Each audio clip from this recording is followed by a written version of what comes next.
Hey everybody, this is Benny, and today I have a short video that I'm hoping will finally put to rest some very common questions that both new and experienced Icarus players alike seem to discuss nonstop on every platform available.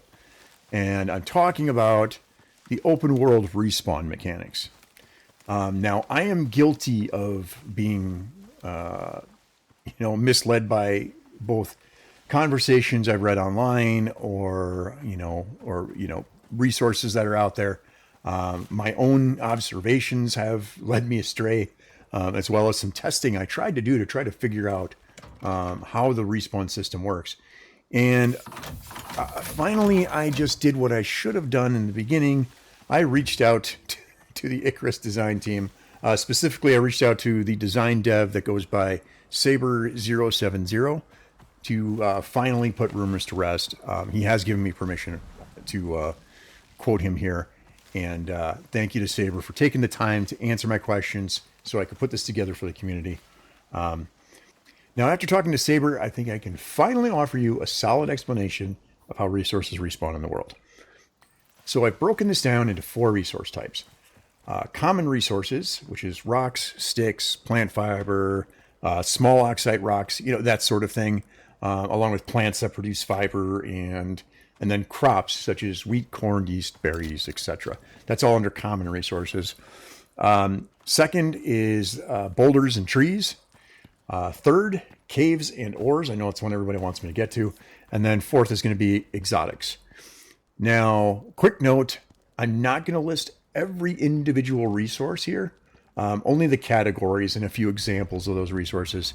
Hopefully that gets the point across, but there's just way too many resource items in this game for me to try to tell you which category each of those falls into and explain it individually. So hopefully this gets the point across good enough. Let's start off with the common resources. Small rocks, the sticks that are laying on the ground, the little bits of oxide that you can find, and then, of course, the plants that produce plant fiber and sticks and plant fiber seeds.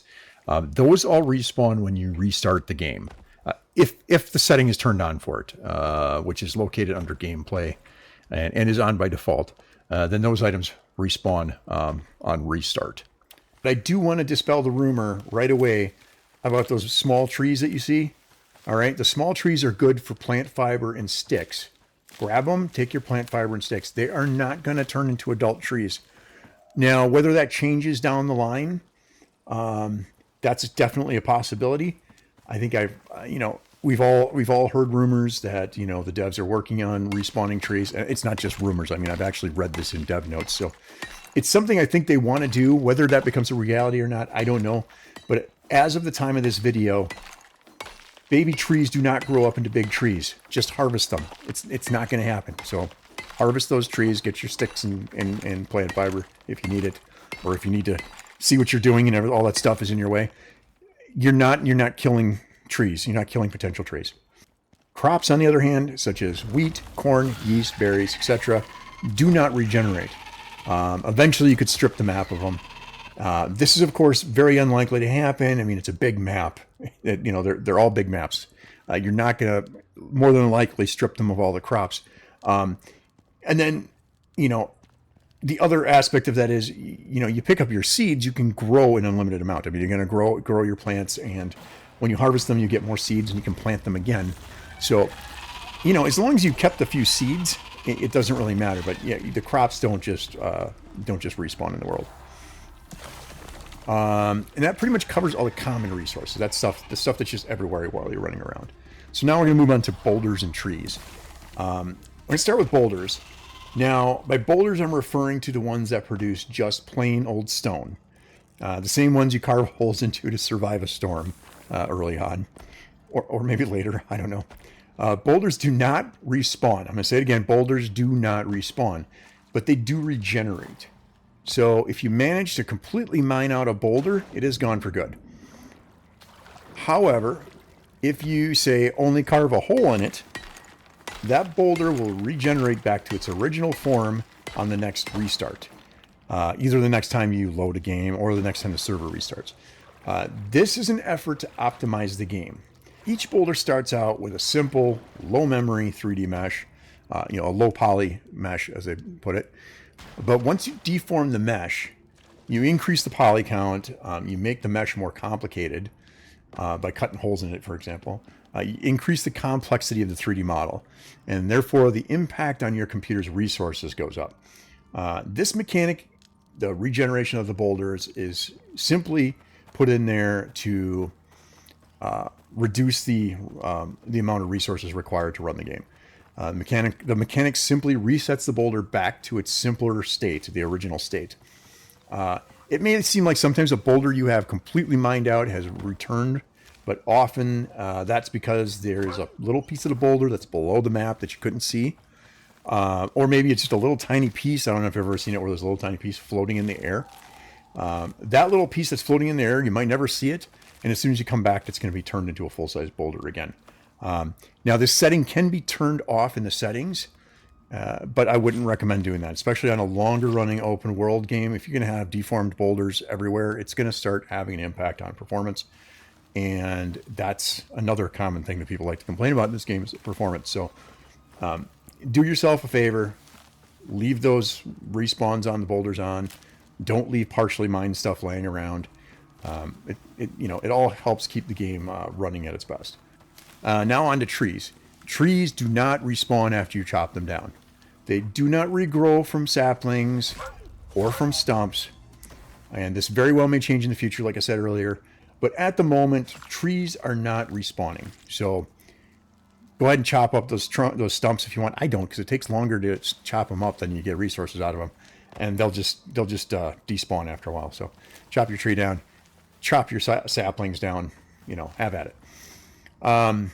Now we're going to get on to the most hotly debated topic of this video, which is caves and ore nodes. This does not include exotics nodes. We're going to get to those in a moment.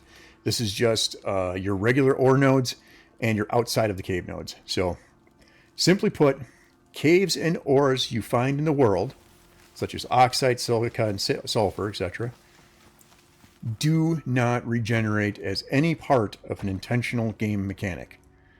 I'll say it again. Caves, the whole cave as a unit with all of its ores that you find in the world, along with those boulders that you find laying around, oxide, silica, sulfur, etc., do not regenerate as part of any intentional game mechanic. Okay? You've seen it, but that's not... It's not being done intentionally to give you more resources. The only way these items are reliably restored within the world as part of the game is with the thumper. Now, if you've played this game long enough, I know you've seen caves regenerate.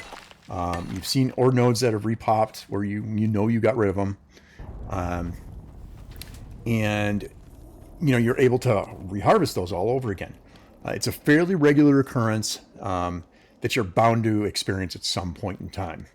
So this happens because caves and outside ore nodes are part of the map system. The map is regularly being updated. If you've ever walked around and you found like a little inconsistencies in the map, a polygon out of place, or a little crack where you could see through to the other side, this is stuff that's constantly being fixed. And hopefully you're reporting these things, but even if you're not, somebody is. The devs are tracking these things down and they're constantly fixing them. It's a regular ongoing thing. So anytime that stuff like that turns up, the devs got to fix it. They got to patch these little holes. They got to correct these little issues to keep you from getting stuck in that cave and having to use that unstuck command all the time, right? And when they apply these fixes, this causes the area of the map that they're fixing to reset. And that reset causes the game to respawn the nodes inside the cave or in that area of a map. That's it. That's the only time these are respawning, and that's why they are respawning. What this means, of course, is that you definitely should not be relying on this to supply your resource needs. There is not an infinite number of map fixes out there. They're going to get them. They're working on them. It's going to keep getting better. And as the devs eliminate these inconsistencies in the map and these problems with the map, the odds of the caves respawning are going to continue to drop. So get out there, put up a good network of drills, and get a mastery of that thumper going. It's going to be key eventually, and that's how the game is intended to be played. The caves respawning is not intended to be part of the game without the thumper.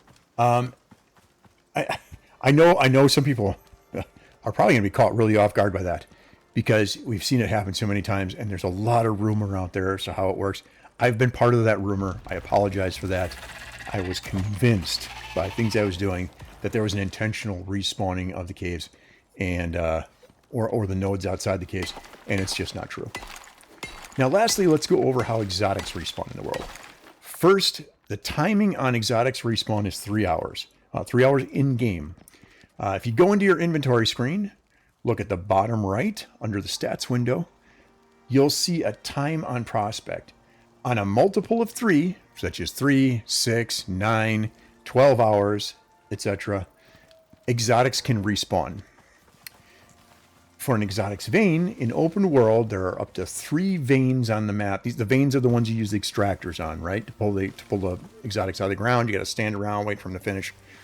Those are the exotics veins. There are 3 of those on the map at any given time. It starts out at 3 when you first start a world. They are located at one of the predetermined exotics vein locations somewhere on the map. And then every 3 hours, if one of these veins has been exhausted, a meteor shower event will occur. When this event occurs, it replenishes the number of exotics veins to 3 by respawning new veins somewhere on the map. They're not going to be in the exact same spot they were before. They're going to be somewhere in one of those other predetermined locations. It also resets the radar at that point. So if you've got a bunch of scans looking for exotics, those are all going to get reset so you can start over again. Now, for exotic nodes that you find in caves, it's important to note that these are separate from the cave state. Whether the cave's been mined out or not, it doesn't matter. The exotic could spawn in that cave regardless, and it doesn't matter if the cave resets later because of, like we discussed with the map reset. Exotics nodes have a chance to spawn every 3 hours, just like the exotic veins do, but it's not dependent on the meteor shower event. So you don't have to have cleared another node or another vein to have a chance of a exotics node appearing in a cave. That's separate. Now, and it doesn't matter if you went in, you cleared the cave, and you've never found an exotics before. You could go into a cave and then just find your first one. That's pretty easy to just find your first exotics node by just walking into an empty cave. So I hope this helps explain what the heck is going on with resource spawning in Icarus. I want to thank Sabre070 again for having that insider information and helping me, figure out how this works once and for all. And I'd also like to say, to Intrepid Zombie 5898 on Reddit, you were right, I was wrong. Thanks everyone for watching. I really do appreciate you all. Have a great day. Benny out.